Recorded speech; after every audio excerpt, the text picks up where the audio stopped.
porque justo quiero entrar con las acciones que va a implementar el gobierno federal para apoyar a los damnificados por el huracán Grace. Y hay una imagen, esta imagen es justamente donde el gobierno federal la pasaron hoy en la mañanera, donde el gobierno federal explica cómo va a apoyar a la población afectada de los 24 municipios.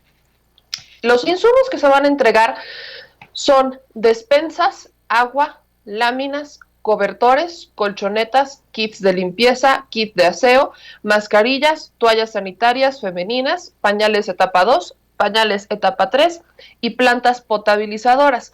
El presidente Andrés Manuel López Obrador explicó en la mañanera que lo que más se le pidió que el gobernador lo que más pidió, en lo que más pidió apoyo fue, uno, el restablecer la energía eléctrica, que de hecho ahí estaba Bartlett, para confirmar o dar esa, digamos, la fe y legalidad de que por la tarde de hoy se va a terminar de restablecer el servicio. Ya se está restableciendo el servicio en algunas zonas, pero es una actividad que continúa. Y la otra cosa que le pidió el gobernador Cuitláhuac, gobernador de Veracruz, es agua potable.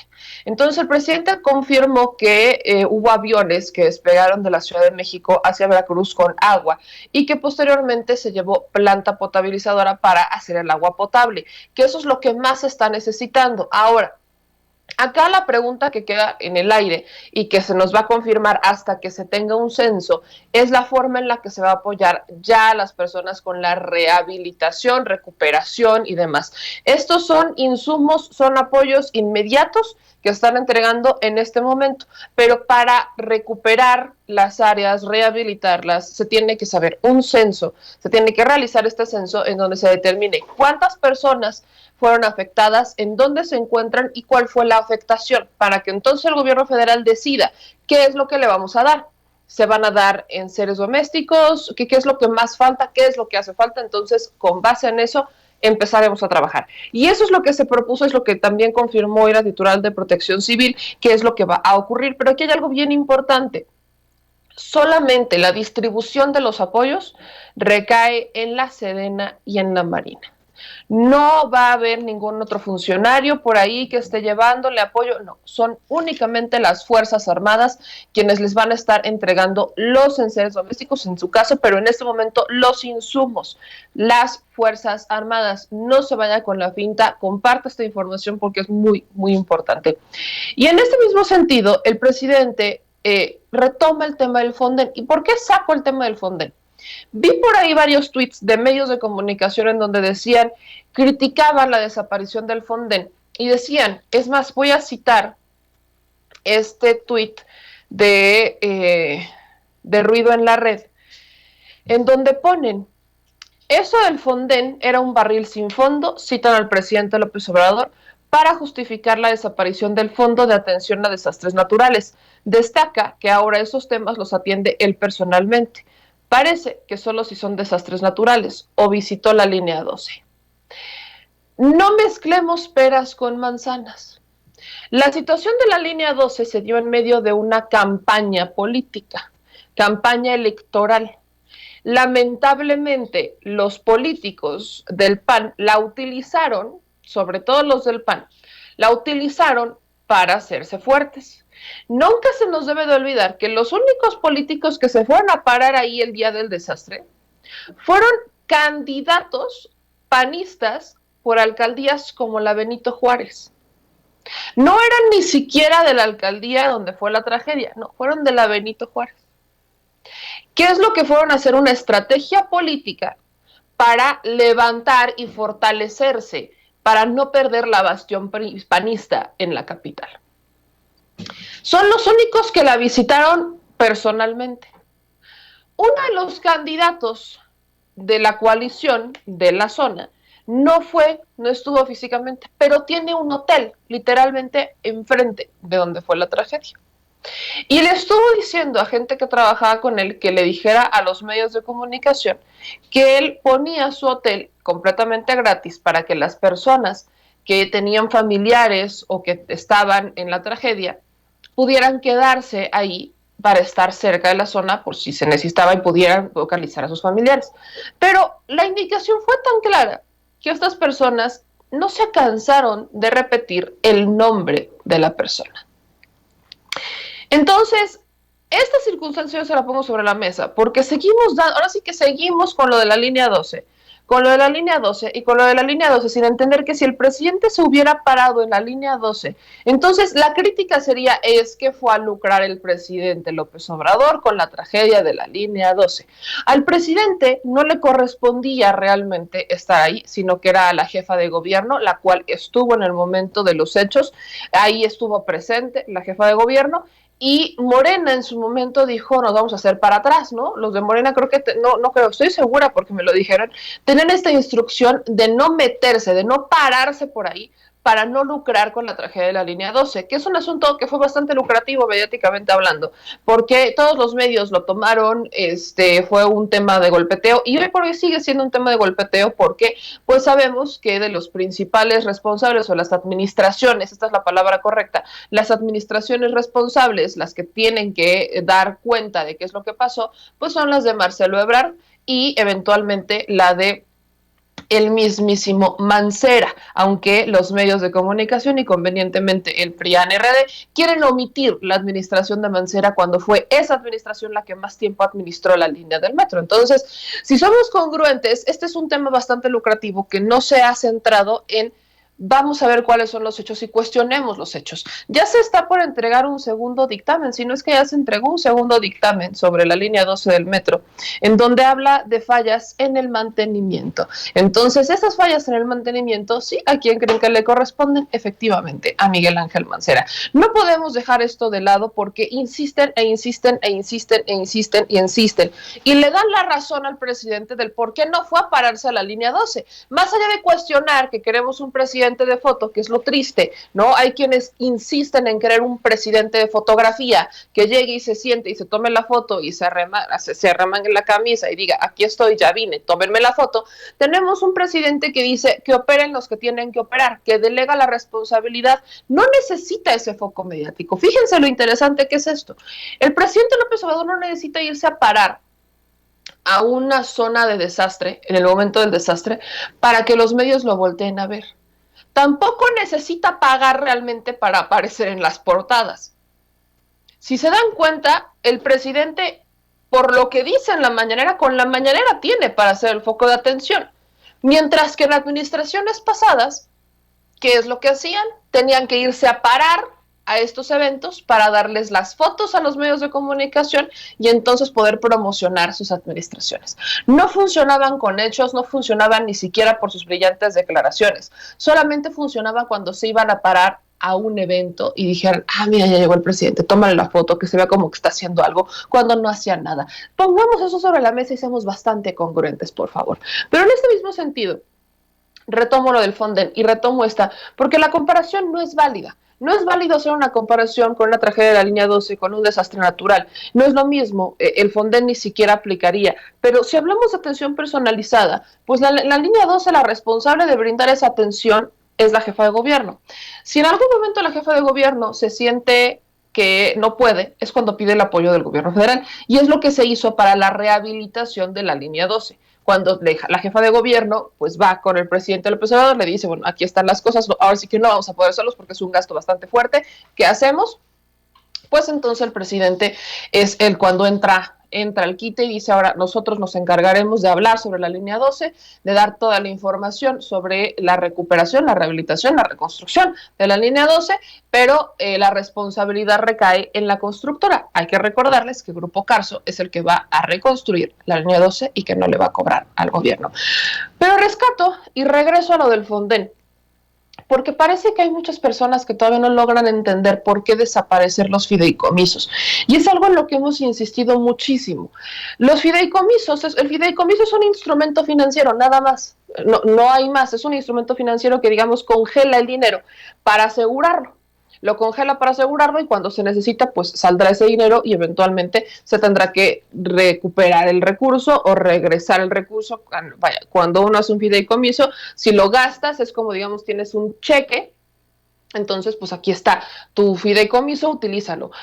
Para, por ejemplo, algunas familias hay fideicomisos escolares, ¿no? Entonces, es para cuando los niños vayan a la universidad, pues los papás van juntando en ese fideicomiso durante años, lo van haciendo el conchoncito, para cuando su hijo o su hija llegue a la universidad y entonces ese recurso se destina exclusivamente para los gastos universitarios. Que si los padres hubieran decidido otra manera, hubieran simplemente guardado el dinero y cuando llegara a la universidad utilizarlo. Es la manera más fácil de explicar un fideicomiso y por qué, qué es lo que pasa cuando se quita o se pone. Unos dicen es que si no está en un fideicomiso, el dinero se puede gastar.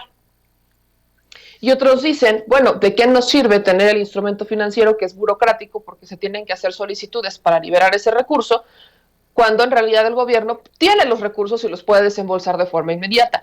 Es válido el debate. Lo que no es válido es no entender lo que pasaba con el fideicomiso. Y es que la Auditoría Superior de la Federación detectó deficiencias en la operación del Fonden.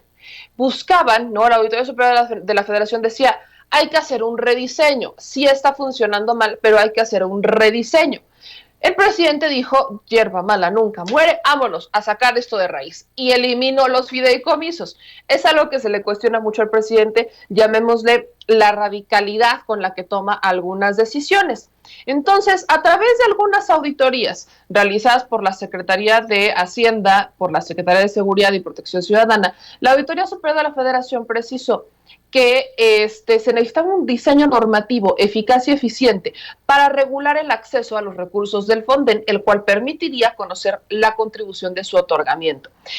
¿Qué es lo que pasa con los benditos fideicomisos? A ver si usted me entiende y si no, se lo volvemos a explicar. ¿Por qué se elimina el fideicomiso?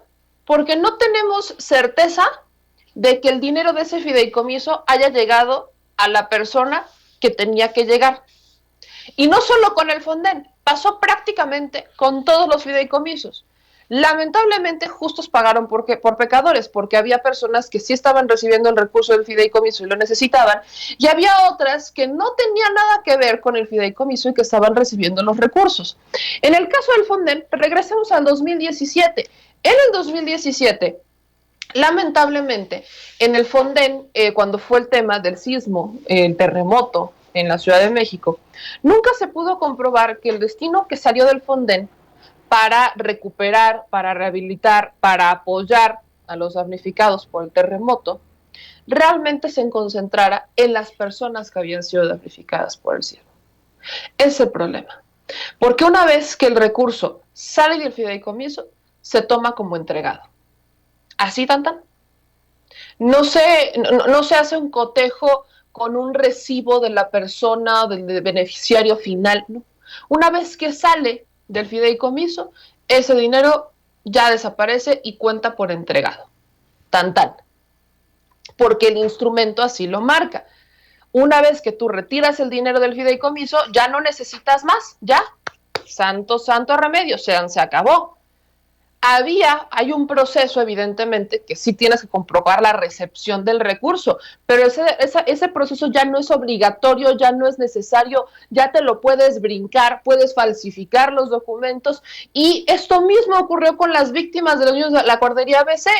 La misma auditoría dijo que no se tenía una certeza que el fideicomiso que habrían creado en tiempos de Calderón para las víctimas de la guardería ABC se les entregara a las víctimas de la guardería ABC. Entonces, ese recurso, ¿a quién se le estaba entregando? Esa es la pregunta que se hace con los fideicomisos. Entonces, obviamente la Auditoría Superior de la Federación estaba hablando de un rediseño y el presidente dijo, ¿para qué nos vamos a gastar el tiempo en hacer un rediseño cuando lo que podemos hacer es que este gobierno puede entregar el recurso de forma directa y garantizamos la entrega personal sin que recurramos a este instrumento y que nos vayamos a salir por la tangente? Entonces, vamos a ver, escuchar un poquito de lo que dijo justo el presidente sobre este barril sin fondo que resulta ser el Fonden, un barril sin fondo que se elimina y que ahora se hace la entrega de forma directa.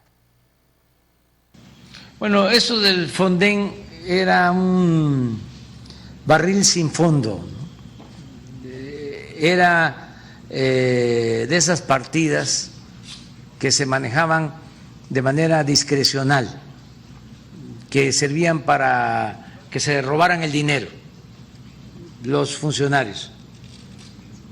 cada vez que había así una situación de emergencia, a comprar y a comprar carísimo. Si una lámina de zinc cuesta 400 pesos, la compraban en 2,000. Así. Entonces, ahora ya no existe eso. Y no hay límite. No hay un presupuesto, no hay un techo. Es lo que se requiera. Porque como no hay corrupción en el gobierno, no es para presumir, pero tenemos presupuesto. El pueblo de México tiene recursos en su gobierno para cuando se necesita. Y yo no sé quién eran los del Fonden, quiénes estaban ahí antes, pero dependía del secretario de Gobernación. Ahora ya no hay Fonden porque no hay corrupción, y estos casos los atiende de manera directa el presidente y el secretario de la Defensa y el secretario de Marina, y desde luego en el caso de Veracruz el gobernador y el secretario de Comunicaciones y el secretario de Bienestar y la secretaria de Seguridad Pública y el director de la Comisión Federal de Electricidad y la coordinadora de Protección Civil y el comandante de la Guardia Nacional. Y les decía de que desde ayer están aquí la subsecretaria de Hacienda, subsecretaria de Egresos y el secretario de Desarrollo Urbano y el director de Conagua. Todo el gobierno está aquí. Entonces, es mejor ahora. Claro, y aquí quiero sí hacer solo una precisión importante. Esto es con la administración del presidente López Obrador. Estamos basando esta confianza en el presidente, en un presidente que no se va a reelegir, en un presidente que no hemos visto muchas personas que realmente prediquen con el ejemplo como lo hace el presidente. Entonces, a mí sí me preocupa que estas buenas prácticas sigan, pero ¿saben de quién va a depender garantizar que al menos este camino se continúe? De la sociedad.